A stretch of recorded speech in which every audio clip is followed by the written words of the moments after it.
Selamat petang, salam sejahtera. Terima kasih karena bersama dengan saya di Nazilin Unity Channel. Kemarin Mahathir Mohamad mendakwa bahwa Perikatan Nasional akan menang 5-1. Bagaimanapun kata Mahathir, Pulau Pinang sukar ditembusi.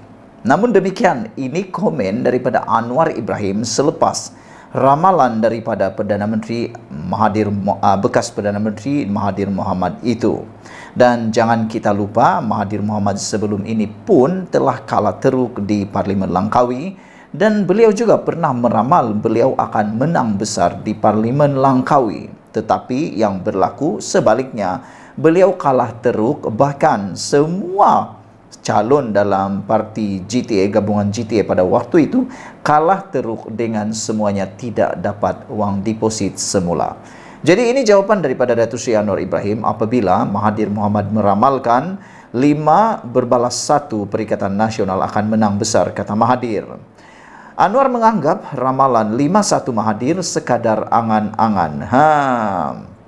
Datuk Seri Anwar Ibrahim menyifatkan ramalan Tun Dr. Mahathir Mohamad kononnya Perikatan Nasional PN mampu meraih kemenangan 5-1 dalam pilihan raya negeri adalah sekadar angan-angan sahaja. Perdana Menteri yang juga pengerusi Pakatan Harapan PH berkata, gabungan bersama Pakatan Harapan dan Barisan Nasional mampu mencipta kejutan pada PRN 12 Ogos depan. Mahathir rasa mereka PN akan menang 5-1. Itu jangkaan dia. Masa dia bertanding di Langkawi dulu pun pada pilihan raya ke-15, dia kata boleh menang besar. Tapi bila keluar keputusan, dia hilang deposit. Sekarang dia kata mereka akan menang 5-1. Belajarlah dari pengalaman. Bila dia kata menang besar, dia hilang deposit. Insya Allah kejutan akan berlaku dalam PRN kali ini, kata Anwar Ibrahim. Anwar berkata demikian ketika berucap pada majlis perasmian sentuhan kasih Desa Terengganu di Kompleks Sukan Ketengah Bandar Al-Muktafir Bilal Shah di Dungun hari ini. Turut hadir Timbalan Perdana Menteri merangkap Menteri Kemajuan Desa dan Wilayah Datuk Seri Dr. Ahmad Zahid Hamidi dan Pengerusi Lembaga Kemajuan Terengganu Tengah Ketengah Datuk Seri Dr. Ahmad Said. Sebelum ini, Mahathir ketika berucap pada Perhimpunan Hari Perniagaan Sosial ke-13 di Kedah, dilapor berkata, Perikatan Nasional mempunyai potensi baik untuk mengekalkan kuasa di Kelantan, Terengganu, Kedah dan merampas Selangor serta Negeri Sembilan, namun tidak dapat menembusi Pulau Pinang.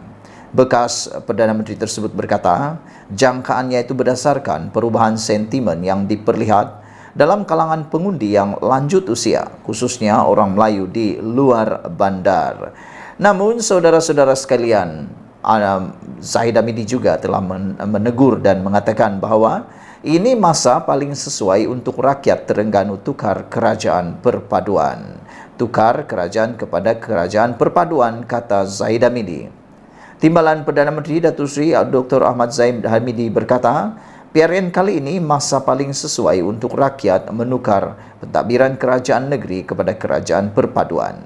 Menurutnya, Terengganu tidak boleh dibiar menjadi seperti Kelantan yang diperintah PAS selama 33 tahun, tetapi banyak masalah gagal diselesaikan, termasuk isu bekalan air. Perasaan saya di hari Jumaat, penghulu segala hari, BN dan Pakatan Harapan PH yang akan mengambil alih kerajaan Terengganu. Kita harap kali ini rakyat Terengganu bangkit dan tukarkan kerajaan Terengganu kepada kerajaan perpaduan di negeri ini. Bagi saya, inilah masa paling sesuai untuk kembali merampas Terengganu daripada PAS, katanya ketika berucap pada Majlis Pelancaran Jentera Perpaduan Peringkat Negeri Terengganu.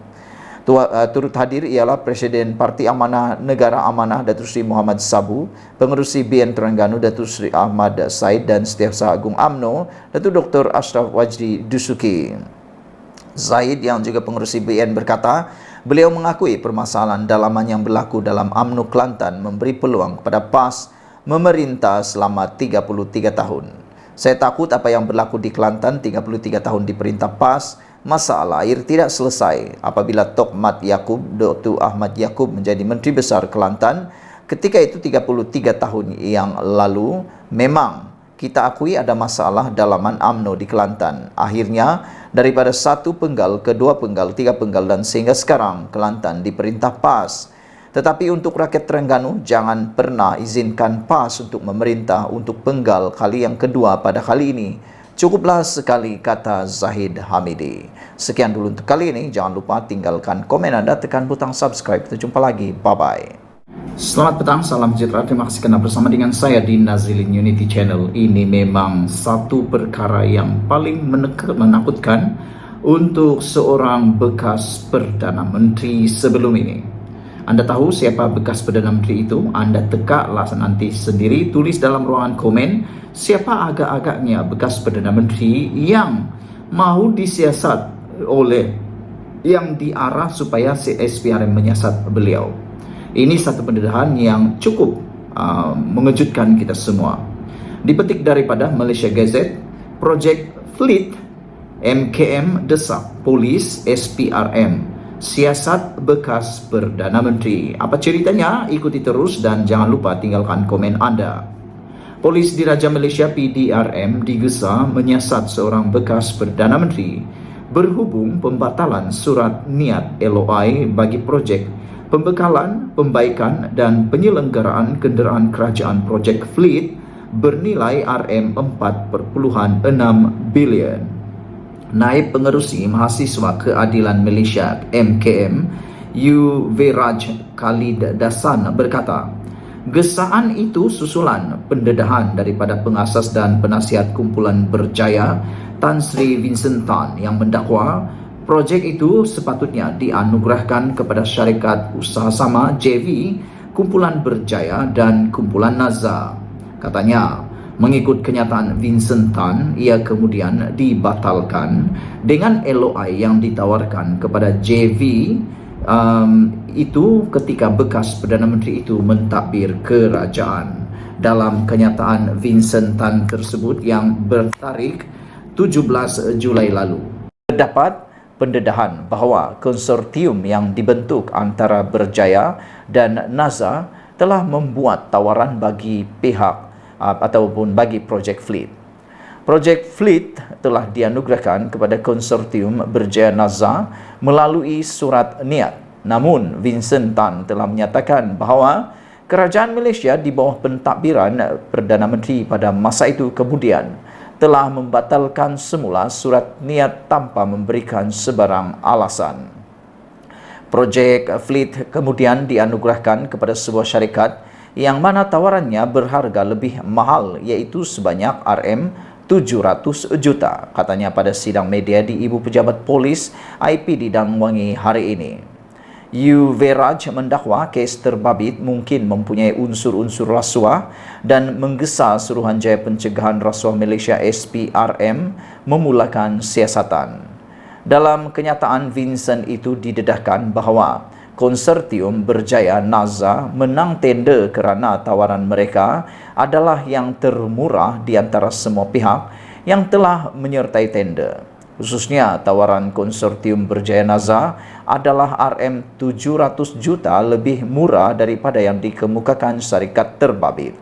Kami meragui bahawa mungkin ada isu rasuah yang melibatkan bekas Perdana Menteri itu kerana jika tidak, mengapa kerajaan pada masa itu membatalkan tender yang paling murah dan menganugerahkannya semula kepada syarikat dengan harga yang jauh lebih mahal, katanya lagi.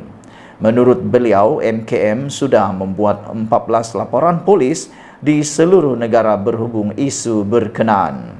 Terdahulu, media melaporkan Vincent Tan mendedahkan dirinya akan menyaman kerajaan Malaysia atas isu penawatan LOI yang ditawarkan kepada syarikat JV Kumpulan Berjaya dan Kumpulan Nazar selepas pengerusi Perikatan Nasional PN itu mengambil alih jawatan Perdana Menteri pada Mac 2020.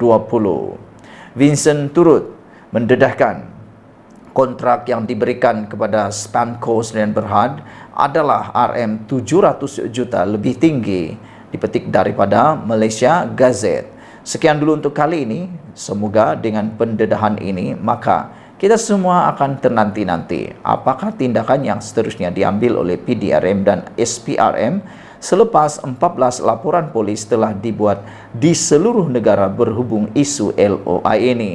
Dan yang lebih menarik lagi, menurut pengerusi MKM ini, mereka meragui bahawa mungkin ada rasuah yang melibatkan, mungkin ada isu rasuah yang melibatkan bekas Perdana Menteri itu, kerana jika tidak, mengapa kerajaan pada masa itu membatalkan tender yang paling murah dan menganugerahkannya semula kepada syarikat dengan harga yang jauh lebih mahal, kata beliau. Sekian dulu Malaysia kita punya, kita jaga sama-sama cintai Malaysiaku. Bye-bye. Selamat pagi, salam sejahtera. Terima kasih kerana bersama dengan saya di Nazilin Unity Channel. Ini satu pendedahan dan juga ini satu pengakuan daripada Anwar Ibrahim yang kita tunggu-tunggu dan kita tabik spring kepada beliau. Ini apabila Datuk Seri Anwar Ibrahim dengan beraninya mengatakan bahawa Menteri Pemimpin Kaut Sumber Kekayaan Negeri Negara untuk kepentingan peribadi disingkir serta-merta. Kita menyambut baik cadangan dan juga keputusan Datuk Seri Anwar Ibrahim Perdana Menteri kita ini apabila beliau kata mana-mana pemimpin yang mengaut kekayaan daripada negeri ataupun negara semata-mata untuk kepentingan peribadi perlu disingkir ataupun ditolak, ataupun dengan kata yang lebih kasar lagi, dipecatlah kalau memang didapati bersalah. Saya setuju dengan apa yang beliau kata ini, dan bahkan belum lagi didapati bersalah pun sepatutnya telah pun diberhentikan ataupun berehat, bercuti daripada tanggungjawab beliau. Apa pendapat anda semua? Pada pendapat saya, orang-orang seperti itu patut diasingkan terlebih dahulu. Anwar Ibrahim berkata, kerajaan tidak akan teragak-agak menyingkirkan mana-mana menteri atau pemimpin kerajaan daripada jawatan mereka serta-merta jika didapati mengambil sumber kekayaan negeri atau negara untuk kepentingan peribadi. Perdana Menteri Datuk Seri Anwar Ibrahim berkata beliau tidak akan membenarkan sebarang salah laku berlaku dalam kerajaan perpaduan dan memandang serius isu berkenan dan hanya merugikan negara. Hentikan amalan mengambil kekayaan daripada negeri atau negara, dan kerajaan ini tidak mengizinkan mana-mana menteri atau pemimpin kerajaan ambil walau 1 inci tanah kerajaan atau 1 ekar balak, kata Datuk Seri Anwar Ibrahim. Tindakan itu dilarang sama sekali, dan kalau berlaku mereka akan disingkirkan daripada jawatan, kata Datuk Seri Anwar Ibrahim.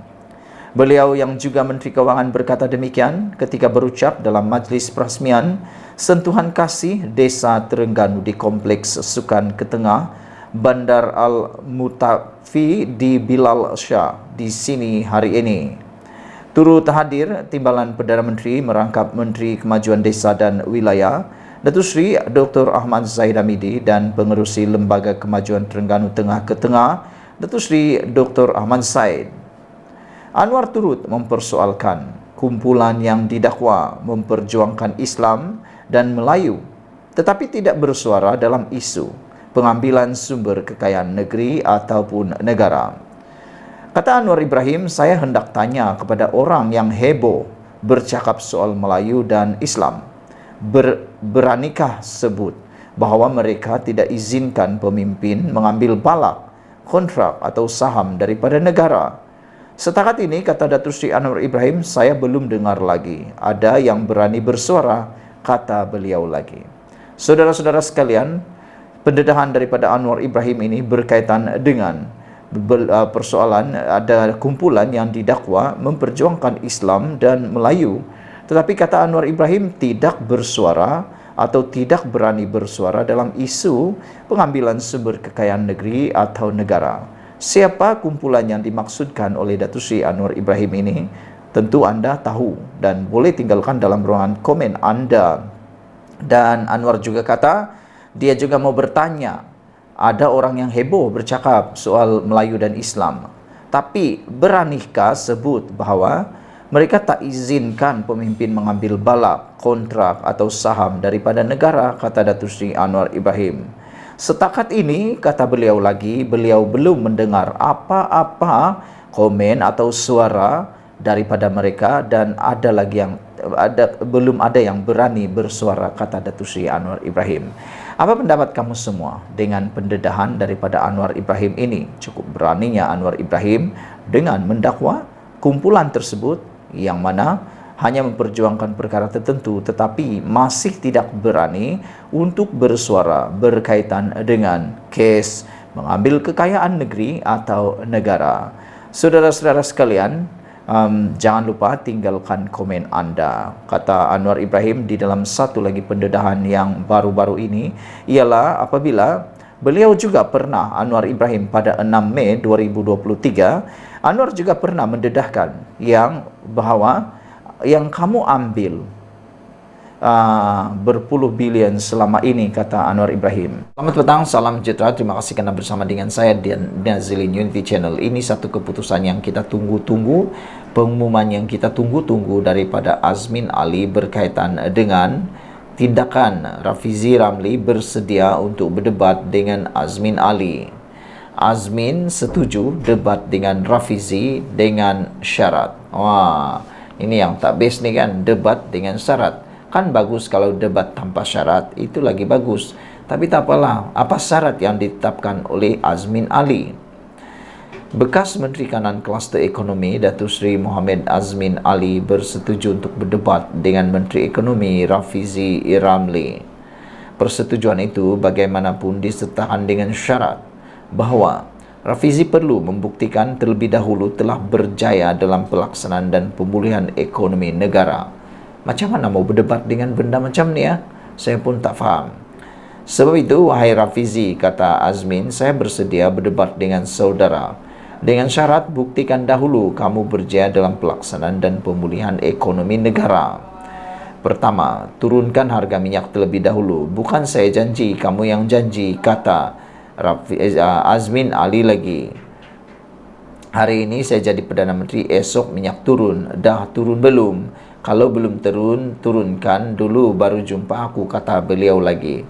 Sebenarnya siapa yang berkata ini dan di mana Azmin Ali pada ketika janji ini diberikan? Jangan-jangan apa yang Azmin Ali kata ini sebenarnya beliau pun sebagian daripada kerajaan itu ataupun blok itu pada waktu tersebut. Beliau berkata demikian dalam ucapan Majlis Pengenalan Calon Perikatan Nasional PN di Undangan Negeri di Bawah Gombak pada Khamis malam. Mengulas lanjut, Mohamed Azmin yang juga pengerusi Perikatan Nasional PN Selangor berkata, beliau mempunyai rekod inisiatif dilaksanakan dalam mengemudi Selangor dan ketika menjadi menteri dahulu. Bukan saya tak mahu berdebat, saya nak jawab mudah saja. Saya boleh menyambut saranan beliau untuk berdebat. Tiada masalah, kata Azmin Ali. Kalau macam tu, kenapa mau tinggalkan lagi syarat? Biarlah berdebat secara terbuka, itu lebih baik, kata netizen. Tetapi saudara tengok kenapa dia. Apa dia kata? Azmin mendakwa beliau telah berjaya ketika menjadi Menteri Ekonomi dan Menteri MIT. Kalau benar dia berjaya debat dengan saya, kata Rafizi Ramli. Kata Azmin, Rafizi tiada rekod. Kalau saya pergi debat dengan keadaan dia belum ada formula, belum ada penyelesaian, engkau nak debat dengan aku buat apa, ujar Mohamed Azmi. Rafizi yang juga timbalan Presiden PKR ketiga menyampaikan ceramah jelajah madani di Tanjung Sri Tanjung Port Dickson pada Selasa telah mencabar Mohamed Azmin Ali berdepan mengenai ekonomi Malaysia sekiranya pemimpin Perikatan Nasional itu berani. Susulan itu, Ketua Pengarang Astro Awani Aswad Ismail telah memberikan kesediaan untuk menerbitkan debat antara Rafizi dan Mohamed Azmin Ali.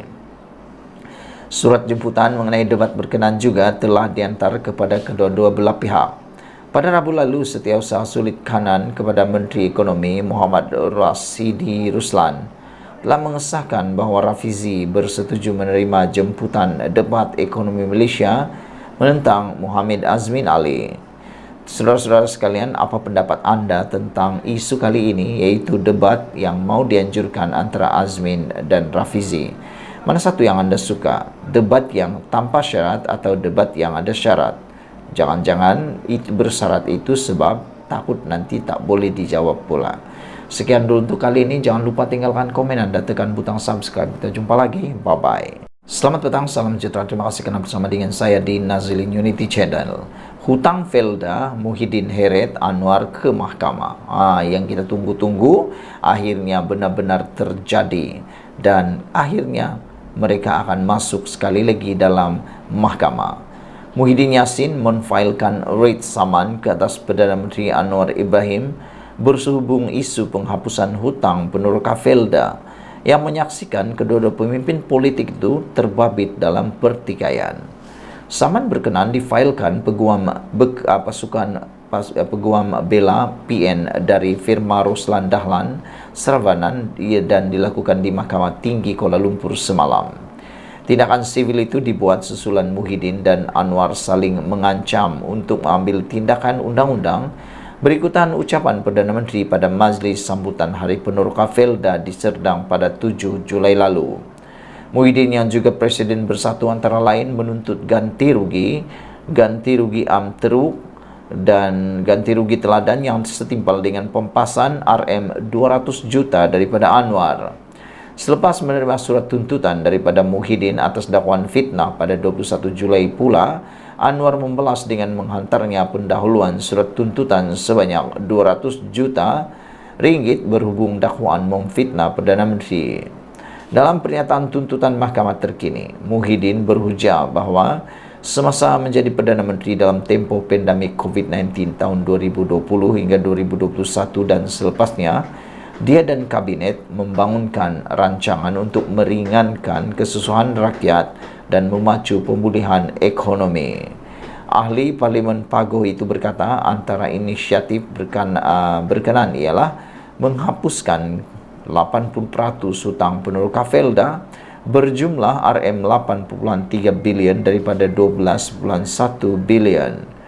Dia berkata semasa mesyuarat kabinet pada 14 Oktober 2020, beberapa keputusan dibuat iaitu menghapus kira Rm8.3 bilion hutang, meluluskan terbitan sukuk bon Islam Rm9.9 bilion untuk dijamin oleh kerajaan bagi meningkatkan equity Felda dalam FGV Holdings Berhad dan mengurangkan hutang Felda, dan meluluskan suntikan geran tahunan kerajaan Rm990 juta kepada Felda untuk pembayaran balik sukuk.